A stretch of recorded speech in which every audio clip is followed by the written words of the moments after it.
Good. It's your boy Wrong, and I'm back with another reaction video. Today we about to get into it. Today we about to react to, did they murder this ChatGPT developer? And if they did, oh my goodness, that would be so sad, right?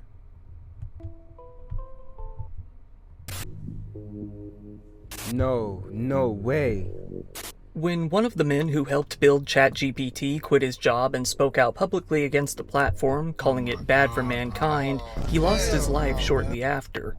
Given the very suspicious details and his status as a whistleblower, ChatGPT, no, don't ruin it for me. Many wonder if he had a hit placed on his head.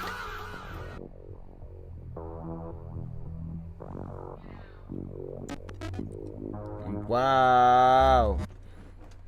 No way, y'all. No way. AI has become a very divisive subject over the years, and while it seems that everyone kind of has their own opinion on the issue, it does seem that the average opinion is generally negative. Today's story is unique in that we can hear from one of the men who helped build up generative AI, and what he said about it may just Facts. have gotten him killed. No Suchir way. Balaji was born on November 21st, 1998, to an Indian-American family in Florida. While his parents started off as being fairly poor when they moved to the US in 1997, that came to change as they got more into the technology sector. They all moved out to Alright, it's a thing I gotta do real quick. Stop playing with them. Stop playing. Cupertino, California, where Suchir would grow up. Here, both of his parents started careers in tech and quickly began making some good money. Suchir, according to his parents, was quite the young prodigy himself. He said his mom's name at 3 months old, began asking questions at 18 months old, and could recognize certain written words at 20 months. As he got older, his main interest became computers. When he was only 11 years old, he began experimenting with Scratch, a programming language geared towards kids to help them learn. It wasn't long before he was asking his mom, a software engineer, questions that she couldn't even answer. At 13, he built his own computer, and only 1 year later wrote a science report about chip design. Eventually, his parents even moved him to a new school district that would be a bit more challenging for him. When he was a senior in high school, he accomplished much more than any other student would. He was a finalist in the 2015-2016 season of the United States of America Computing Olympiad. He also placed 7th in a Kaggle Passenger Screening Algorithm Challenge sponsored by the TSA. For that, he earned $100,000. He got first place in 2 other Damn, he's just doing his thing. contests as well, the 2017 Pacific Northwest Regional and the Berkeley Programming Contest. Not only did he win a national programming contest, but the website Quora even tried to recruit him to work for them. When his mom wasn't happy about him taking the job so young, he applied behind her back anyway. He decided to keep it on the down low and take a gap year to do it. However, he was forced to tell her that he got the job when the first day of work came around and he couldn't drive himself there. After his gap year ended, he went to the University of California in Berkeley, where he would graduate with a BA in computer science. One of the co-founders of OpenAI, John Schulman, was waiting to recruit him as soon as he graduated. Over the next 4 years, he came to work on a number of projects, one of which was called WebGPT. Suchir took a lot of interest in this project when he saw its potential for good. He liked that the models were open source, leaving them open for others to study as well. Things went pretty well, with John Schulman later stating, "Suchir's contributions to this project were essential, and it wouldn't have succeeded without him." However, Suchir quickly became disillusioned So he contributed with the project as things began to change over the next 4 years. The name of the product had changed from WebGPT to ChatGPT for one, but the more commercialized nature of the product Facts. led to other problems. It was less open source and no longer non-profit. Still, mainly it was the issues surrounding AI being trained using copyrighted material that bothered him. Bro.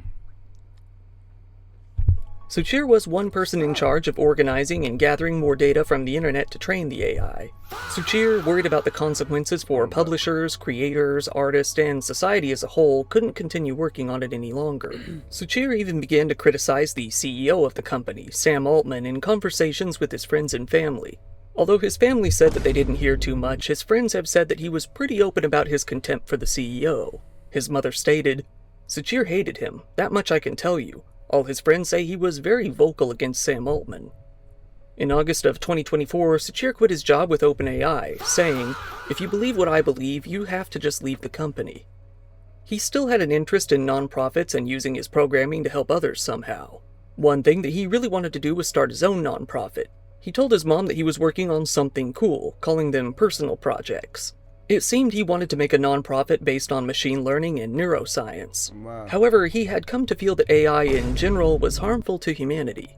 It wouldn't be long before Sachir came to bring a lot of controversy. Only about 2 months later, in October, he spoke with the New York Times about his experience building ChatGPT and how negatively he felt about it. The article made a lot of waves within the tech community, with both those who supported AI and those Wait, the person that helped build it, he hates it? who opposed it taking a lot of interest. He said in the interview that ChatGPT and products like it violate US copyright laws because they are trained using the products of what are basically their business competitors and are trained to mimic them as well as possible, becoming substitutes for them.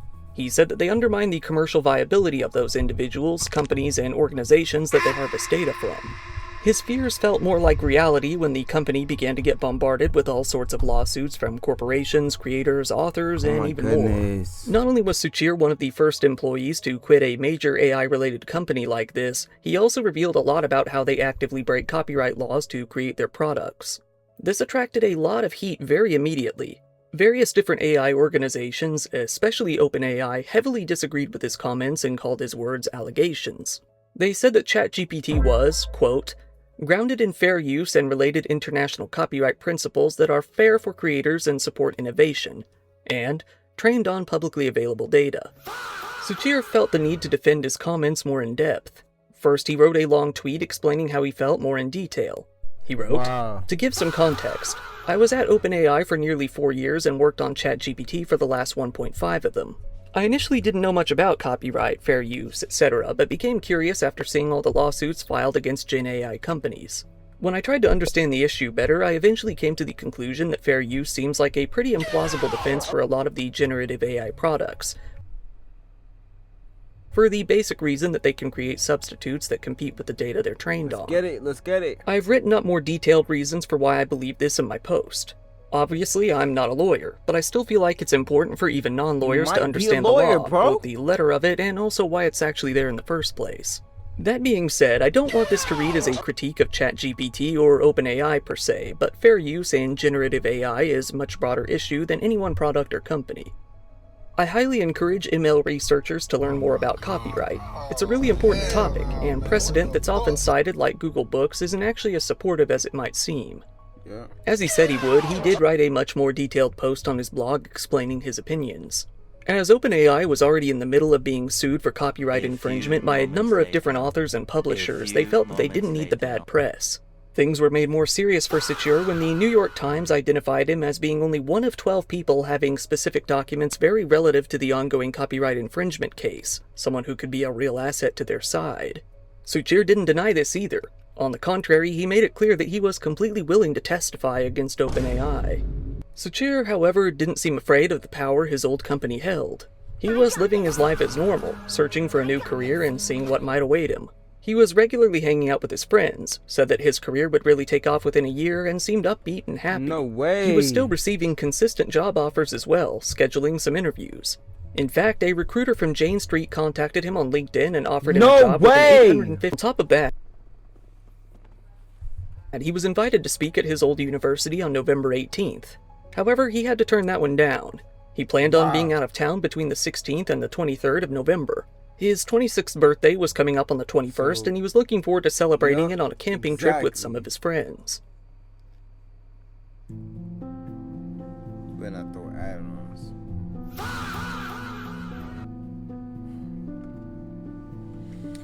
On November 22nd, after the camping trip, Suchir reached out to his mom and told her when his flight home would be leaving. At around 11 a.m., he told her that his flight would be taking off soon, and 40 minutes later, he messaged again to say that it was pouring rain at the time. His flight went smoothly, and eventually he made it back to San Francisco, hopping into an Uber and heading home.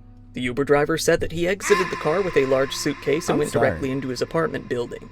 At 7:15 p.m. that very night, Suchir spoke with his dad on the phone. His dad had wanted to wish him a happy birthday and told him that he would be sending him some cash as a gift. Suchir accepted it.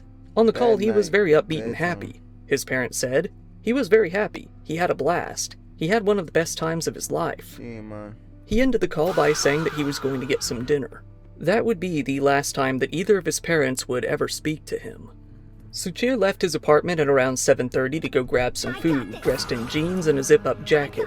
While out, he grabbed a takeout meal in a styrofoam box consisting of rice, meat, and vegetables. He walked up to the elevator with his earbuds in, seeming completely normal at the time, not visibly troubled or bothered in any way. What happened beyond that point is still largely a mystery. No. The next day on the 23rd, just after noon, Suchir's mother called him. The phone rang once and went straight to voicemail. At that point, she assumed that he was probably just out with his friends, nothing too out of the ordinary. Yeah. She left it alone for a while, only trying to contact him 2 days later on the 25th. Right. She went straight out to his apartment to visit, but when she knocked on the door, there was no response. Upon getting home, she really began to worry about the situation. She decided to call the police, but was told by a dispatch center that little could be done that day, something strange in and of itself. She gave the police another call the next day on the 26th. She hoped that they would swing by his home to conduct a welfare check. It was then that the San Francisco police finally entered into his home. That day, they found Suchir there, deceased.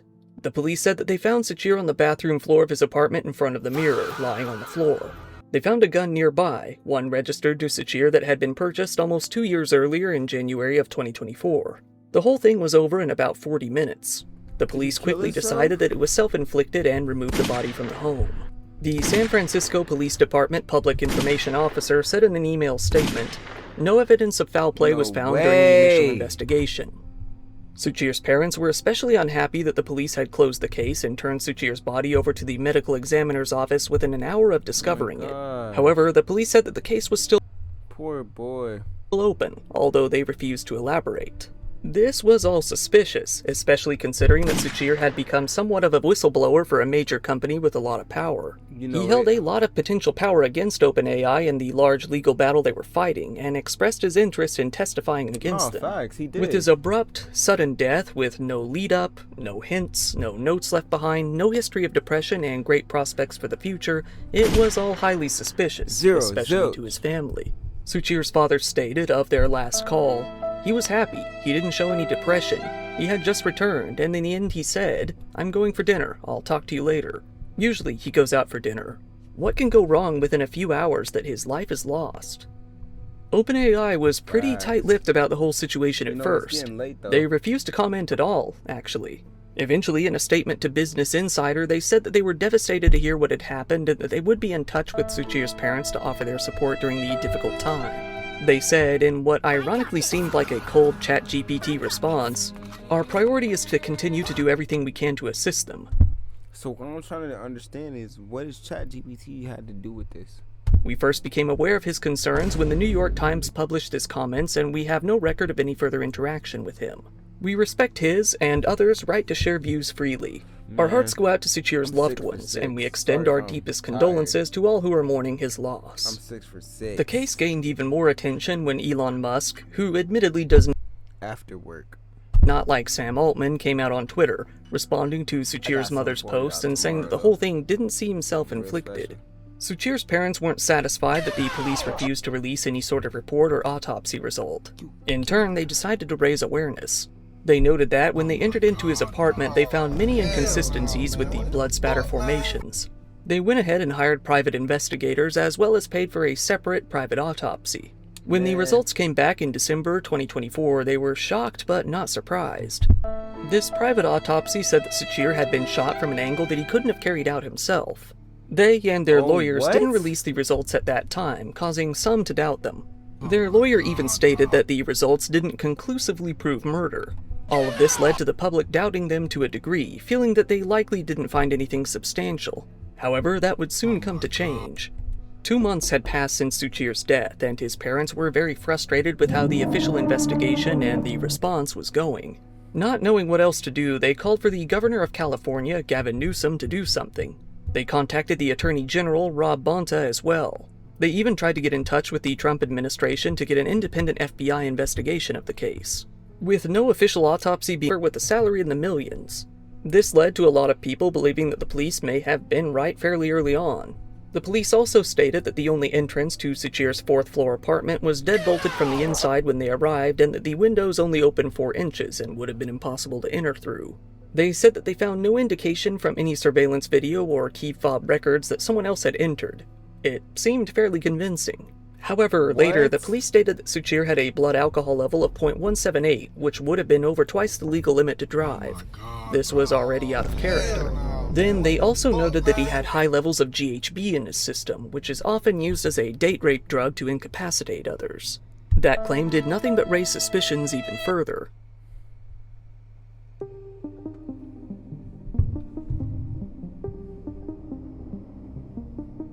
Wow, this is a... On September 11th, 2025, Tucker Carlson held another interview with Sam Altman, the CEO of... Listen, y'all, this is a real twisted case, and I told y'all, we only gonna get into so much of it. So I appreciate you if you made it this far, and I'm about to go get into the next one. That one was a little weird, a little creepy, but look, I got you for the next one. I appreciate you. Get in your bag. We in ours. Peace.